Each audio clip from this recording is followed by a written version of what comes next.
Service in Raleigh has issued a severe thunderstorm warning for northeastern Davidson County, eastern Forsyth County, Guilford County, and northern Randolph County until 10:15 p.m. At 8:57 p.m., National Weather Service Doppler radar indicated a severe thunderstorm 6 miles northwest of Thomasville, or 7 miles west of High Point, moving east at 25 miles per hour. Winds in excess of 58 miles per hour are likely with this storm. Locations impacted include Trinity, High Point, Archdale, Jamestown, Pleasant Garden, Climax. This includes Interstate 40 between exits 37 and 219. This includes Interstate 85 between exits 94 and 131.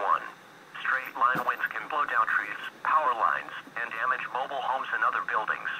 Seek shelter in a sturdy structure until the storm has passed. Stay away from windows as flying debris generated by damaging winds can be deadly. Please report severe weather to the National Weather Service by calling 1-877-633-6772 or notify your local law enforcement agency. Repeating, a severe thunderstorm warning has been issued until 10:15 p.m. for the following counties in North Carolina: Davidson, Forsyth, Guilford, and Randolph.